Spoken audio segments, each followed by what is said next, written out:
제3절 영혼의 모습과 성질 1. 영혼의 모습. 영혼의 모습에 대하여 나라마다 민족마다 조금씩 다른 견해를 가지고 있다. 가령 벵갈만에 있는 네그리토족은 영혼을 그림자와 같은 것으로 생각하였다. 산탈족은 영혼이 도마뱀과 같이 생겼다고 믿었고, 말레이시아와 보르네오 사람들은 영혼이 새와 같은 존재라고 믿었다. 그리고 콜롬비아의 노트카족, 인도인, 에스키모인들은 사람이 죽으면 육체는 썩어 없어지나 인간 형상의 주먹만한 크기의 영혼은 살아서 떠돈다고 생각하였다. 그러나 시간이 흐르면서 귀신에 대한 체험이 늘어났고 결국 영혼의 형상과 크기가 인간의 모습과 흡사하다는 사실을 알게 되었다. 수도자나 신인, 무속인 등은 종종 신의 체험을 하게 된다. 그런데 어떤 경우는 자태가 곱고 밝은 신을 보고 황홀해하기도 하고, 어떤 경우는 흉측하고 무서운 신을 보고 놀라기도 한다. 귀신은 그 형상도 가지각색이어서 굶어 죽은 귀신, 목이 잘려 죽은 귀신, 객사한 귀신, 처녀 총각 귀신, 애 낳다 죽은 귀신, 목매달아 죽은 귀신, 차에 치여 배 터져 죽은 귀신, 폭탄 맞아 산산이 찢어져 죽은 귀신, 독약 먹고 죽은 귀신, 병들어 죽은 귀신, 우물에 빠져 죽은 귀신, 엄마 뱃속에서 죽은 귀신, 어릴 때 죽은 귀신, 짐승에 물려 죽은 귀신, 늙어 꼬부라져 죽은 귀신, 맞아 죽은 귀신, 저주받아 죽은 귀신, 신벌받아 미쳐 죽은 귀신, 얼어 죽은 귀신, 물에 빠져 퉁퉁 불어 죽은 귀신, 불에 타서 시커멓게 걸려 죽은 귀신, 상사병에 비쩍 말라 죽은 귀신 등등 그 죽은 바에 따라 천차만별의 귀신이 있다. 그런데 이렇게 육체상의 가해에 의하여 죽은 경우는 귀신의 모습이 어떻게 변하며 또한 어떤 성질이 남아있게 되는가? 일반적으로 늙어 죽는 경우에는 가령 70세의 노인이 죽는다면 그 영혼의 모습이 대체로 50대의 모습으로 보인다. 이는 육체의 모습과 영혼의 모습이 일치하기는 하지만 얼굴에 쭈글쭈글한 주름과 검버섯이 핀 노인의 모습까지 그대로 영혼의 모습으로 옮겨가지는 않기 때문이다. 실제로 할아버지 귀신들을 보면 백발이 성성하고 수염이 휘날려 언뜻 보기에는 7, 80 먹은 노인으로 보이나 자세히 보면 주름이 그렇게 심하지 않은 탱탱한 피부를 지니고 있어 50대 정도로밖에 보이지 않는다. 이는 죽어서는 물질과 비물질의 격차가 있어 영혼과 생전의 모습이 완전히 일치하지는 않기 때문이다. 낙태가 된 경우에도 각각의 건기에 따라 올챙이 모양의 낙태기가 될 수도 있고 동자나 동녀신으로 화할 수도 있다. 또한 어려서 죽은 아이 귀신의 경우 가령 1살 때 죽었어도 실제로 그 영혼을 만나보면 3에서 5세는 되어 보인다. 이는 1살에서 3살까지는 아직도 전생의 성질이 완전히 가시지 않아 이때 죽은 애기 귀신들은 전생의 여력을 받아 동자, 동녀의 모습으로 화할 수 있기 때문이다. 그런데 정작 문제가 되는 것은 육체상의 가해를 입고 죽은 영혼들이다. 얼마 전에 친구 하나가 중고차를 사고부터 배가 아파 고생을 하게 되었는데 병원에 가봐도 소용없다고 하소연을 한 일이 있었다. 그래서 조사해보니 글쎄 차의 우측 앞바퀴에 배가 터진 채 붙어있는 귀신이 있는 것이 아닌가. 죽을 때 배가 터져 끔찍하게 죽은 모습을 그대로 지니고 있었던 것이다. 이 귀신이 친구에 감흥되자 원인 없이 배가 아프게 되었던 것이다. 귀신은 이미 육신을 벗어났음인데 어찌 이 귀신은 배가 터진 모습에 배가 아픈 표정을 짓고 있는가?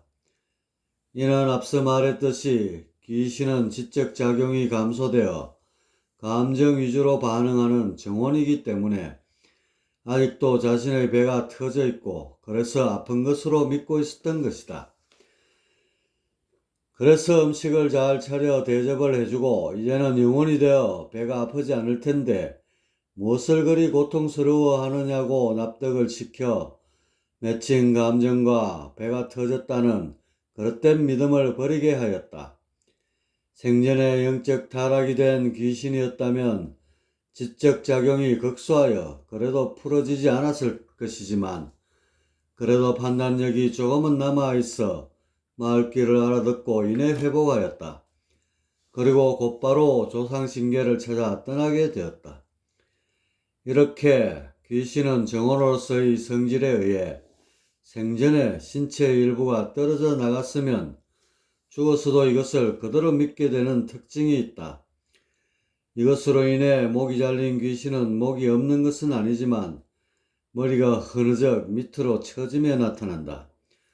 불에 타 죽은 귀신은 시커멓게 걸린 상태로 돌아다닌다. 이치상으로는 영혼이 되면 육신의 형상과는 별개의 것이기 때문에 온전해야 할 것이지만 이들 귀신들은 지적 작용의 미흡으로 인하여 제 모습을 찾지 못하고 마는 것이다. 그러나 관운장 같은 신은 목이 잘려 죽었지만 신체상의 하자는 전혀 찾아볼 수 없다. 오히려 생전의 유언보다 더 굳세고 기풍이 당당하여 천하의 귀신들을 호령하는 천상의 대장군이 되어 있는 것이다. 이것은 생전의 영적 역량이 높아 죽어서도 살아서와 같은 지적 역량을 그대로 지니는 바 생전의 육신의 영향을 받지 않기 때문이다. 요컨대 영적 차원이 낮은 귀신들은 생전의 육신의 영향을 그대로 받게 되어 죽을 때의 흉측한 모습을 그대로 지니고 있다.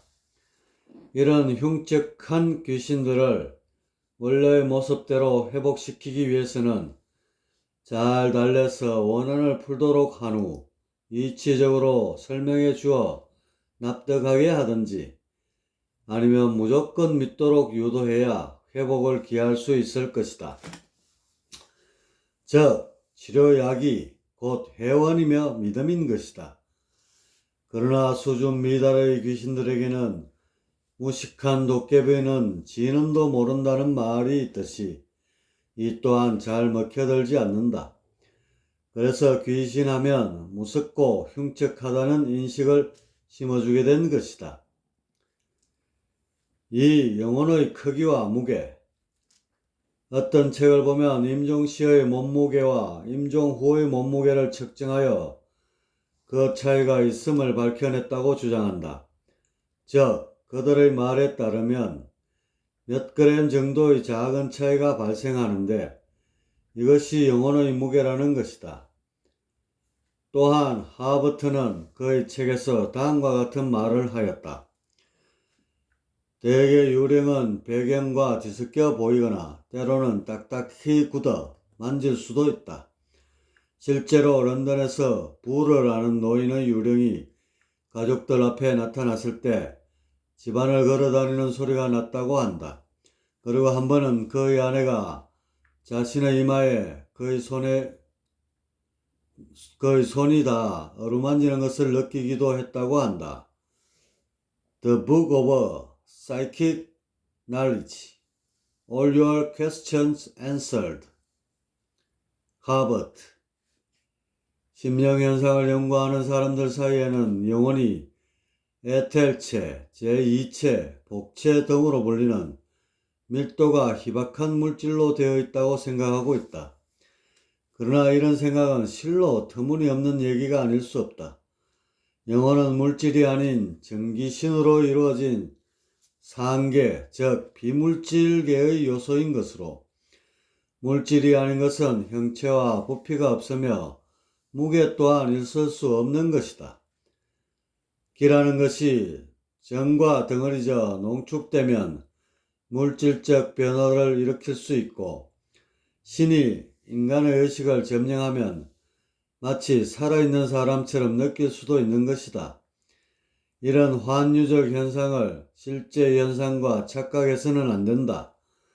영혼을 말하면서 영혼이 물질로 되어 있다고 하는 것은 이율 배반적 논리로서 유물론의 앙금이 가시지 않은 것에 기인한다. 그렇다면 귀신의 크기는 생전과 동일한 것인가? 실제로 귀신은 인간과 대면할 때 대체로 사람의 크기와 비슷하여 대부분의 사람들이 영혼의 크기가 생전과 동일하다고 믿어왔다. 그러나 물질이 아닌 영혼을 어찌 물질적 관점에서 크기를 논할 수 있단 말인가? 실제로 명산에서 수련을 하다가 지령관이 거한다는 지령궁을 본 일이 있는데, 사람이 올라가기 힘든 귀암 괴석의 바위틈 속에 위치하고 있었다. 그런데 그 구멍의 크기가 대략 축구공 정도에 불과한 바, 인간으로서는 도저히 살 수 없는 지극히 협소한 곳이었다. 그러나 이 속은 온갖 신기의 건물들이 들어서 있고, 수많은 조상신들, 객기, 신장, 장군신, 수문장, 동자, 동여신 등등이 북새통을 이루고 있어 마치 서울의 명동거리를 방불케 하고 있었다. 이런 사실은 바로 귀신의 형상이 물질적 관점에서 본다면 그 크기의 폭을 잡을 수 없다는 사실을 설명해 주고 있는 것이다. 그리고 또 한 예로 단전의 힘이 세어지면 신을 부리게 되는데, 귀신이 말썽을 부리면 기를 써서 그 부피를 줄여 병에 가두어 놓을 수도 있다. 무속의 세계에서는 악귀를 잡을 때 흔히 신장을 움직여 병에다 잡아 가두는 수가 있는데, 이런 것들은 모두 신은 크기가 정해지지 않았다는 사실을 반증해주고 있는 것이다. 요컨대 신은 그 크기와 무게가 고정된 것이 아니다. 이는 신을 구성하는 전기신이 비물질의 영역에 속하기 때문이다. 그런즉 신의 형상을 논함에 물질적 관점으로 이해하려 해서는 결코 그 해답을 얻을 수 없을 것이다. 3. 영혼의 음성. 다음은 귀신이 말을 했다는 설화이다. 신라 37대 해공왕 때의 일이다. 갑자기 김유신 장군의 무덤에서 회오리 바람이 일어나더니 준말을 탄 장군과 그를 따르는 40명가량의 군사가 무덤에서 솟아나와 주왕릉으로 들어갔다. 그러더니 능 속에서 진동이 일어나고 우는 듯한 소리와 하소연하는 듯한 소리가 들려오는 것이었다. 그 말이 김유신이 평생 동안 신명을 다 바쳐 난국을 헤치고 삼국을 통일한 공이 있으며 주어서도 나라를 위하는 마음이 잠시도 변함이 없습니다. 그런데 지난 경술년에 무고한 저희 자손이 억울한 죽음을 당했으니 이는 임금님이나 신하들이 저희 공과 충절을 생각하지 않기 때문입니다. 신은 차라리 먼 곳으로 가서 다시는 나라를 위해 힘을 쓰지 않을까 합니다. 하는 것이었다. 그러자 미추왕이 대답하는 소리가 들려왔다. 나와 공이 나라를 지키지 않는다면 저 백성들을 누가 돌본단 말이오. 공은 전과 같이 힘쓰도록 하시오. 3번을 청해도 3번 다 듣지 않자 회오리 바람은 다시 김유신의 무덤으로 돌아가고 말았다. 이런 궤변이 일어나자 해공왕은 다시 대신 김경신을 김유신의 무덤에 보내어 잘못을 사과하고 공을 위해 공덕보전 30개를 취선사에 내려서 명복을 빌게 하였다. 삼국유사. 신라 진평왕이 정사는 돌보지 않고 사냥만 다니므로 이찬, 김후직이 왕께 여러 번 가한했으나 왕은 듣지 않았다. 몇 해가 지나 김후직은 늙고 병들어 자리에 눕게 되었다. 그는 자식에게 유언하기를 신하의 도리를 못하고 죽게 되니 마음이 편치 않구나. 내가 죽은 뒤에 반드시 임금께서 사냥 다니시는 길가에 묻도록 하여라 라고 말하였다. 그의 자식들은 부친의 유언대로 진평왕이 사냥 다니는 길가에다 묘를 섰다. 몇 달이 지난 어느 날 진평왕은 어뢰 그날도 사냥을 나갔다. 그런데 김후직의 무덤 옆에 지날 때 갑자기 탄식하는 소리가 들려왔다. 왕께서는 사냥을 가시지 마옵고 정사를 돌보소서 하는 소리가 계속해서 들려오는 것이었다. 왕은 괴이하게 여겨 주위를 둘러봤으나 보이는 것은 무덤밖에 없었다. 그때 동행한 신하가 이 묘는 김후직의 묘이며 그가 유언한 이야기를 아뢰었다. 왕은 이 말을 듣고 말에서 내려 후직은 과연 충성이 지극한 신하로다. 살아서와 마찬가지로 죽어서도 뜻을 잊지 않으니 내 어찌 이찬의 말을 쫓지 않으리요 하고는 발길을 대궐로 돌렸다. 이런 일이 있은 후 왕은 다시는 사냥을 나가지 않고 오로지 정사에만 힘을 썼다고 한다. 그리고 사람들은 김후직의 묘를 죽어서도 뜻을 간하는 신하라 하여 간신묘라 불렀다. 최상수 한국민간 전설집. 전설의 고향을 보면 귀신의 음성이 사람의 음성과 동일하게 묘사되어 있다. 또한 실제로 접신이 되었거나 신통이 된 사람들의 말을 들어봐도 인간의 음성과 동일하다고 한다.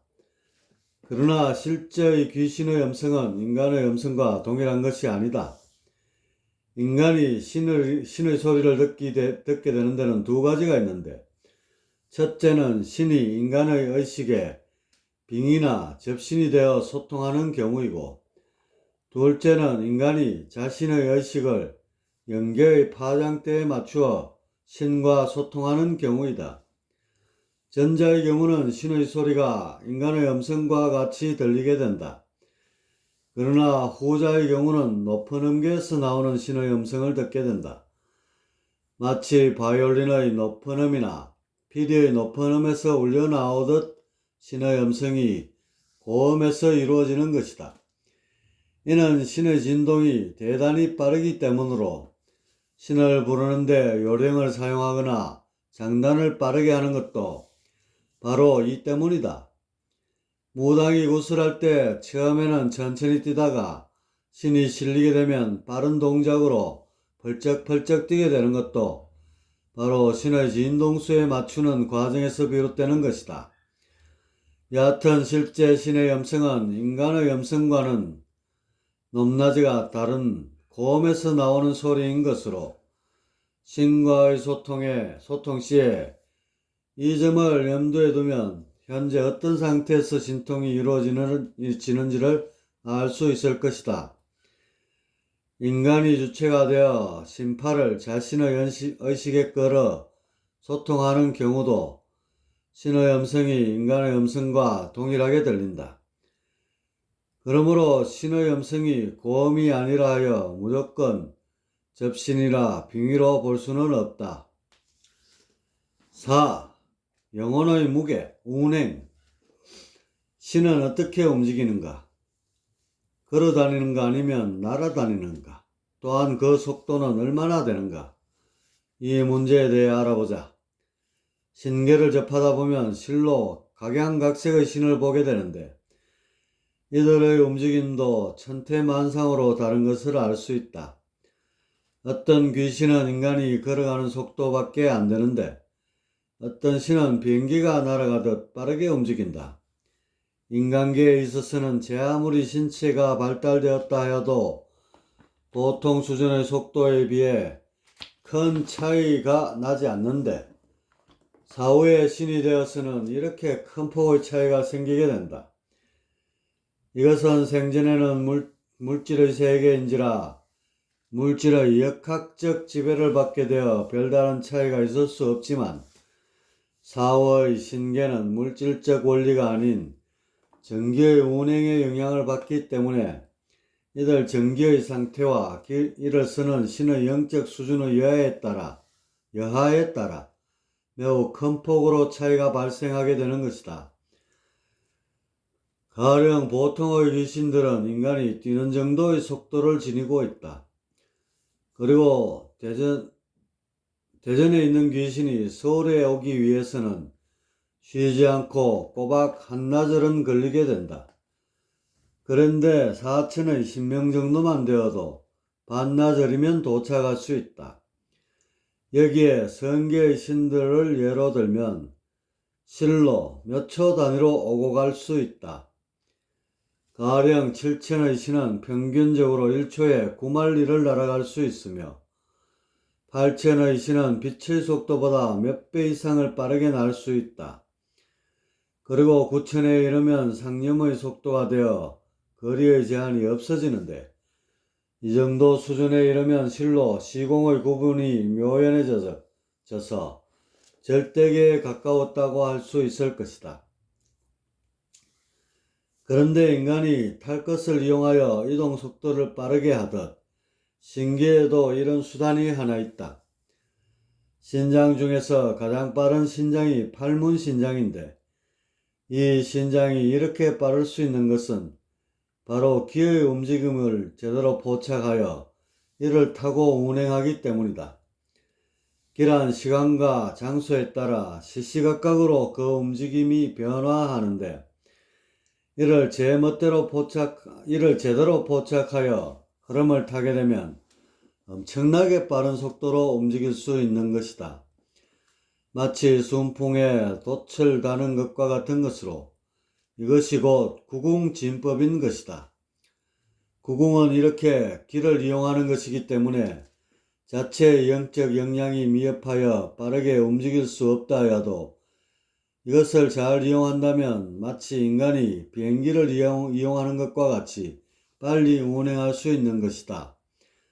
그래서 귀신이나 신명들도 자신의 느린 움직임을 극복하기 위해서 구궁진법을 배우고자 무던히 애쓰고 있는 것을 볼 수 있다. 그러나 이것도 단순한 원리가 아니어서 지적 작용이 미흡한 귀신이나 신명들이 더덕하기란 용이한 일이 아니다. 그런즉 사천의 신명들 중에 일부만이 이 법수를 조금 사용할 줄 알며 적어도 5천 이상의 선신은 되어야 제대로 활용할 수 있는 것이다. 팔문신장이 바로 이 법을 가장 잘 활용하는 신장으로 구궁을 이용한 진법이 너무나 빨라서 항상 이를 처리함에 번개같이 나타나서 또한 번개같이 사라진다. 실로 눈 깜짝할 사이에 나타났다가 이내 사라지고 만다. 그래서 팔문신장을 구궁을 관장하는 신이라 하여 태열신장 다음의 서열로 높이 받들고 있는 것이다. 신의 속도는 이와 같이 영적 차원에 따라 천냥지차로 갈라지게 되며 이를 극복하기 위한 것이 기의 흐름을 이용하는 구궁진법이다. 세간의 기문이나 방위술에 등장하는 구궁은 원래 신계에서 운행을 위해 사용하던 것인데 이것을 인간이 배워 풍수도 보고 운명도 예측하는 방술 이론으로 체계화된 것이다. 그러나 이것을 이론적으로만 이해해서는 결코 큰 효과를 기대할 수 없다. 기를 실제로 활용하는 수단으로 연구하고 깨우쳐야만 훗날 죽어서 성계에 이르지 못하여도 운행에 있어서는 선신에 버금가는 실력을 구사하게 될 것이다. 얕은 인간 세계에서는 정신 수준의 높고 낮음과 행동의 민첩함과는 아무런 관련이 없지만 죽어서는 이와 같이 천냥지차로 벌어지게 되는 바, 이 점을 명심하고 정신개발에 힘써야 할 것이다. 5. 영혼의 수명. 조선 태종 때 전라감사와 이조 판서를 지낸 하연은 생전에 인천 소래산에 자신의 묘터를 잡고 주변에 나무를 많이 심어 놓았다. 그 나무는 지금까지 잘 자라고 있는데 여기에는 전해오는 이야기가 있다.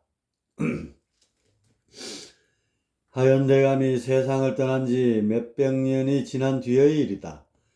인천 근방에 살던 그의 후손이 너무 가난하여 무덤 주위에 심어놓은 나무를 어느 소금 장수에게 팔았다. 그런 일이 있은 후 인천 부사로 내려오는 사람은 관아에 부임하자마자 요절하곤 하였다. 그래서 나라에서는 영특하고 담력이 센 사람을 뽑아 인천 부사로 내려보냈다. 새로 부임한 부사는 동원의 사방에다 불을 밝히고 어떤 일이 일어나는지 자지 않고 기다렸다. 그런데 한밤중이 되자 백발이 성성한 노인이 조복을 입고 나타나는 것이 아닌가. 부사는 이 노인이 생전에 높은 벼슬을 한 분임을 직감하고 당상으로 인도하여 앉게 하였다. 노인은 부사를 불러 가까이 앉게 하며 말하기를, 나는 예전에 벼슬을 하였던 하연이란 사람인데 부사한테 소청이 있어서 왔소. 전에도 왔지만 그 부사들은 나를 보고는 모두 놀라 죽고 말아서 소청을 말할 수가 없었소. 이제 담력 있는 부사를 보니 내 소원을 이룰 것 같구려. 인천 소래산에 나의 묘가 있는데 그 부근에는 내가 심어놓은 나무가 많아 거기서 노늘곤 한다오. 그런데 불초한 자손이 가난을 핑계로 그 나무들을 소금장수에게 팔아서 소금장수가 조만간에 나무를 베러 올 것 같으니 감사가 그것을 막아주면 고맙겠소 하는 것이었다. 부사는 일단 승낙하고 다음날 조사해보니 실제로 그런 일이 있었다. 그래서 소금장수에게 나무를 베지 못하도록 조치하였다. 다음날 밤 하연 하대감의 영혼이 부사를 찾아와 고맙다는 인사를 하고 갔는데 말벗이 생기자 하대감의 영혼은 그 다음날도 계속해서 부사를 찾아와 이런저런 얘기를 나누고자 하였다. 부사는 한편으로는 두렵기도 하고 한편으로는 귀찮기도 하여 하대감님, 도대체 신의 수명은 어느 정도이기에 그렇게 오래도록 머물고 계십니까? 하고 물어보았다. 그러자 하대감의 영혼이 대답하기를, 사람이 죽으면 누구나 신의 수명이 남는 것은 아니지. 보통 사람들은 죽는 즉시 없어지고 대인은 몇백 년은 살게 되지 라고 하였다. 이 말을 듣고 부사는 다시 물었다. 대감의 영혼은 몇백 년 지속할 수 있습니까? 우리 같은 사람은 한 500년은 남지. 그러면 저는 죽으면 얼마나 남겠습니까? 자네는 영특한 인물이니 한 300년쯤은 남을 걸세. 부사는 이 말을 듣고 나서 혹시 귀신이 꺼리는 물건은 없습니까? 하고 물어보았다. 하대감은 복숭아를 꺼린다고 대답하였다. 그 후 얼마가 지나 하대감이 다시 부사를 찾아왔는데 부사는 복숭아를 깎아서 대접하는 것이었다. 하대감은 이것을 보고는 보통 귀신이야 복숭아를 무서워하지만 나 같은 귀신은 상관없네. 그러고 보니 나는 정이 들어서 찾아오는데 자네는 내가 싫은 모양이구만. 그렇다면 걱정 말게나 이제는 아니 오겠네 하였다.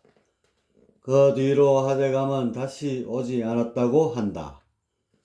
한국민속종합보고서 전북편. 이상과 같이 귀신의 수명에 관하여 직접적으로 언급한 문헌은 많지 않다. 귀신이 영적 수준에 따라 그 수명을 달리한다는 이론은 참으로 옳은 것이다.